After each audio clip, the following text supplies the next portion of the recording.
have begun the recording and you're also typing. Okay. Okay. Yeah. Yeah. Hello everyone. My name is Sahil Khose, and today we have Smriti Singh along with us, who will be presenting her paper. She's a final year undergraduate student with a passion in natural language processing, and her primary interests are applying NLP and ML for healthcare and social good. In the last year, she has worked on sexism detection, threat detection, anxiety detection, and child predator detection. She's also a proud recipient of MIT ACS GRI Award and the Grace Hopper Celebration Scholarship. Smriti Singh will be presenting her work today, the paper named Hold on Honey Men at Work. Smriti, I think you can take over. Yeah, sounds good. Hi everyone. Thanks for being here. Um, Sahil did a great job of introducing me. So I'll get straight to the paper. So as you might have figured out by now, this paper involves a semi-supervised approach to detecting sexism in sitcoms. So I'll start off by telling you why I think this project is important, and then maybe move on to what motivated me to get started and stuff like that. So basically, television is a very important part of our society, more than we might realize every day. We are greatly influenced by what we watch, what we read, stuff like that. And more than us, right? It's the younger crowd, the adolescents, and the children who are greatly influenced by what they're exposed to. And sitcoms are really popular, right? I mean, not just among adults, among children as well. It's apart from drama, which is the leading popular genre, sitcoms is like right next to it. So it's the second most popular genre of television of all times. So it becomes important to, sort of, I guess as a society, determine what we construe as funny and, sort of keep a check on what we are laughing at, I guess. Personally, I got the idea to do this project because I have a brother who's like 7 years younger than me. And I remember we were watching The Big Bang Theory together. And it just got me thinking, like, I guess sitting with somebody who's younger than me and watching that show, like, what are we really laughing at? Because there are like some really questionable jokes in that show. And I mean, it's a great show, but that's what like got me thinking. And at the time I was looking to like try out a research project, and I was looking for ideas. So that's when I thought this could be a great idea, because I realized that it had not been that explored compared to some of the other fields. And yeah, that's how my journey into research began. That's how this project began. So I guess we can move to the data collection part, which is definitely the most challenging part of this project. I guess that's true for most data science endeavors, like, especially new ideas. They take like the data engineering is like a big part of the entire model building process as well. So it definitely took a lot of time to, scrape the data, get it together, determine even what shows we are going to use, like because there has to be a balance, right? We wanted like old shows and new shows. And because we wanted those shows, because we were trying to like establish that okay, sitcoms have been around for a very long time. So as like time has gone on, has the sexism gone up, has it gone down? Sort of answer these research questions, and just overall, what percentage of sexism do we see in these shows that we call funny? So these were some of the research questions we were trying to answer, and we had them in mind while collecting the data. And once we actually had the data, we got like 20 shows in total. We cross-referenced them by their popularity as per IMDb, and also the fact that they have to be available, on the internet. Like the scripts have to be available on the internet. So that was how we did it. And the data collection process was the longest part, because it was like, I mean, apart from annotating, gathering the data, we also had to annotate it. And that's when we had to like, go look for a proper definition of sexism that we could abide by.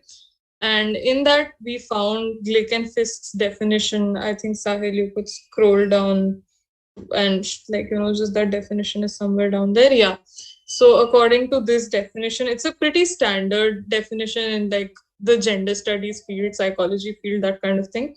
So it breaks sexism into like three different categories.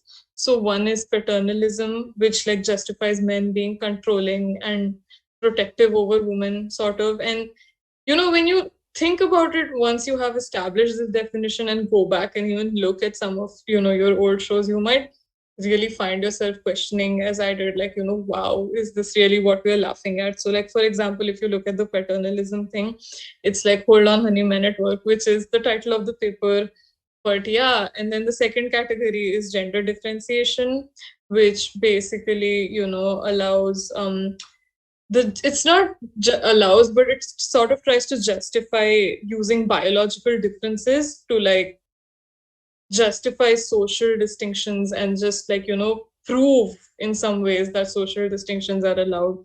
So a perfect example of this is that I think women just have a lower threshold for pain than men.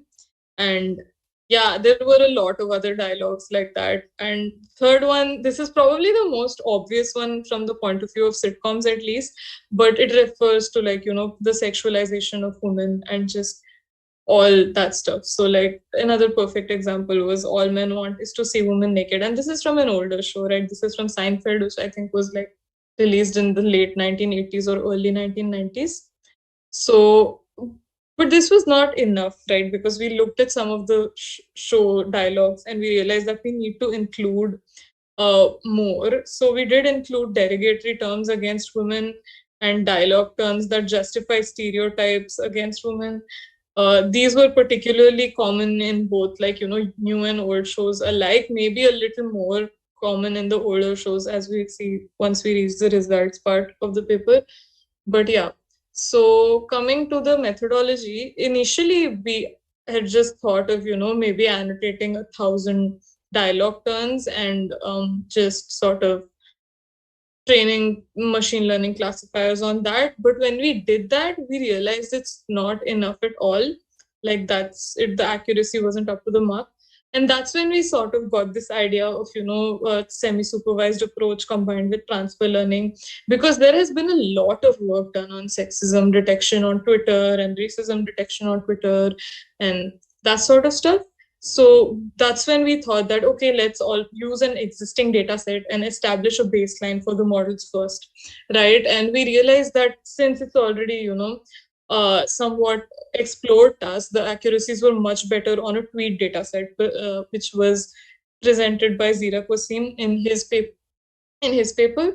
So we definitely thought of combining that. Now using those tweets would basically establish a baseline for the model and help it uh, understand sexism in a way.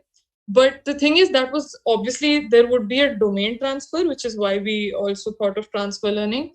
A domain transfer in the sense that the language that you see in sitcoms and the language that you see on Twitter is very, very different. And that is actually the complexity of this research question, like this research project as well.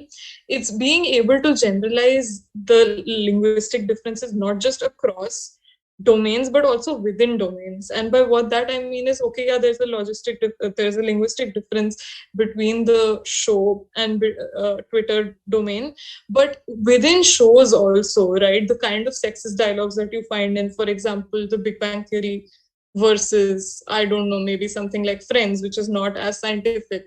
So we need a model that generalizes across all of those and generalizes across them effectively. So that was, in fact, the challenge that we faced. And that's why we decided to turn to deep learning as well, because we all know that it's more equipped to handle such complicated tasks. So what we did is, once we pre-process the data, and the steps are like given below, there are like a couple of steps that we did. We just did the standard tokenization, lemmatization, cleaning up the text, removing the punctuation marks, converting it to lower text, all of that, just usual pre-processing pipeline.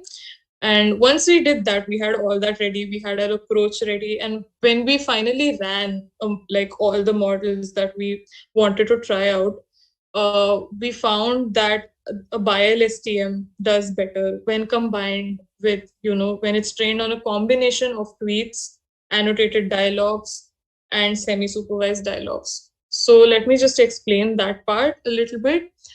The way that went is that first we trained the models on a combination of tweets and manually annotated dialogues. And the reason there are like around 1,000 manually annotated dialogues in the data set is that it's a time consuming process. It's not very easy. It's subject to, manual bias. And as much as you try to eliminate that, it's still a concern. And that's why semi-supervised learning is so super useful here, right? So once we train it on that, we are able to use that model to run on all the scripts that we have gathered, like all the dialogues of all the scripts that we have gathered, and it annotates those. So that's the semi-supervised part of the approach. And once that's done, you have a much bigger data set now, and it's like time efficient, and it's also like fairly accurate. So you have like from 1,000, 3,000, 4,000 size data set, you go to like, 30,000, 17,000, stuff like that. So it's a exponential increase in data at a very efficient cost, right? Computing cost, time cost, everything. So once we did that, we realized that this is a very efficient approach and is definitely applicable to other research problems that are low resource as well, because Twitter data is easily available, and that's the whole point of the whole semi-supervised approach, I guess, not just for this project, but combining semi-supervised learning with transfer learning allows you to use the knowledge you have acquired in one domain and apply it to another domain that has like low resources available. So yeah, that's how it went. And when we saw the results, we found that BioLSTM was doing much better than the other models. And we chose these models because of their ability to like perform well on text classification tasks. So like as we all know, the naive Bayes, SVM, BERT, all of these models are like really great at text classification tasks. So that's the basis on which we chose our models. And yeah, we found that the BioLSTM performs much better. So we decided to use that as our proposed model. I guess what's really interesting is the results that we got out of this, because when we found, Sahil, you might want to scroll down a little bit to the results part, maybe. Yeah, just here, thanks. So when you look at this table, right, it might not be very indicative directly, but if you study it a little bit, you'll see that, for example, if you look at the Big Bang Theory, right, which is a fairly new show, the sexism percentage you get is 4.131%, right? And when you look at, for example, let's see which show you have to look at in the old shows. What you could look at Seinfeld maybe, or yeah, that has 2.58. So you see that in a way the sexism per show has gone up, which is interesting, right? That's not something you would expect or you would prefer. But on the other hand, to counter that, further complicated, in fact, if you look at the lowest percentage in the newest shows, you would have to look at Brooklyn Nine-Nine, and that would be just 0.089. So for those of you who have watched that show, it's a great show, very community friendly. And on the other hand, in old shows, if you look at it, what you find maybe King of Queens as the lowest. Yeah, I think it's King of Queens at 1.4%. So I guess what has happened as an industry is that the people who want to make community friendly shows are able to do that really well. And, there's also sort of freedom for producers to, go to the other end and just sort of make much more socially questionable jokes, like as in the Big Bang Theory. But overall, you see the percentage decreasing a little bit, if you average everything together.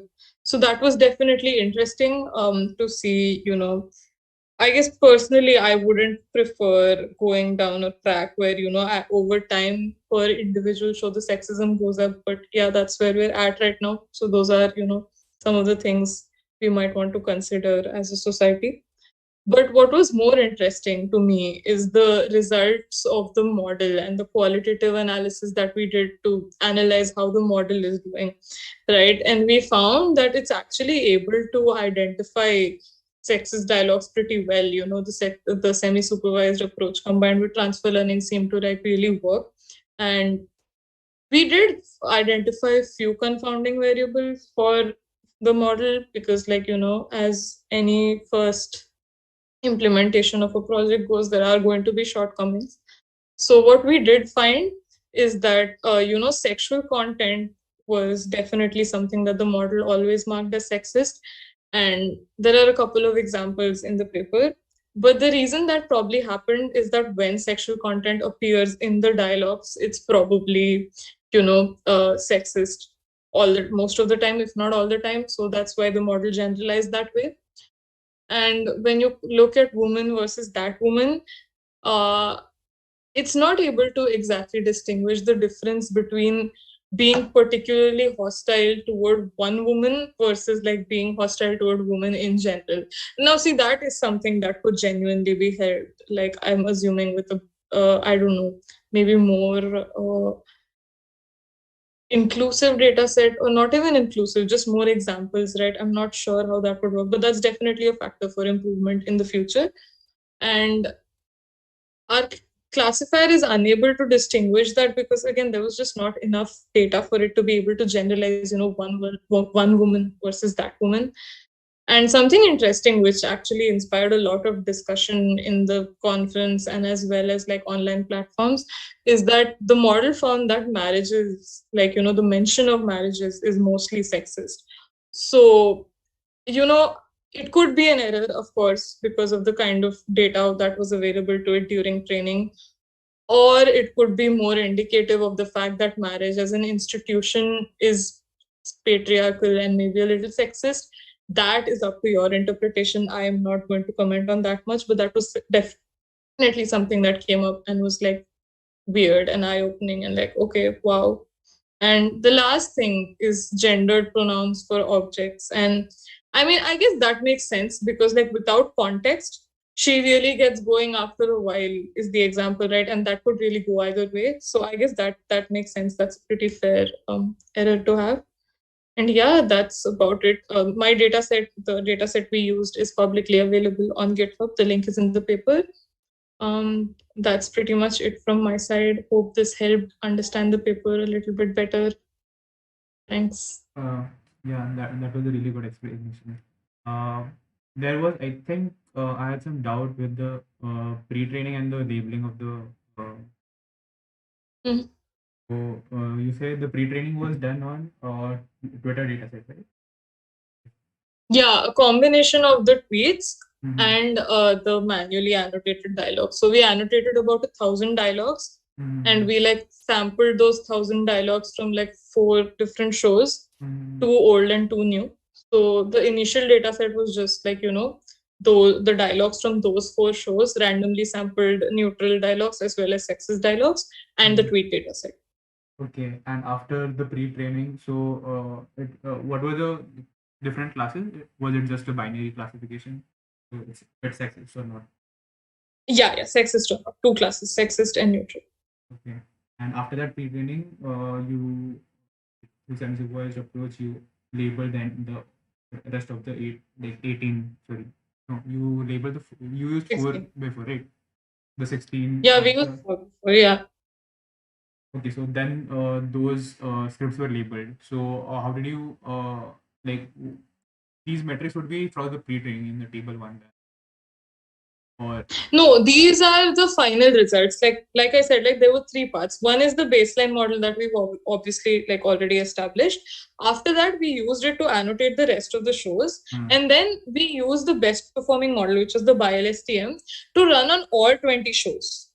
Like once the entire data set was there, we used it to run on all 20 shows and establish that final data set. So this is the performance on that final data set that you're seeing.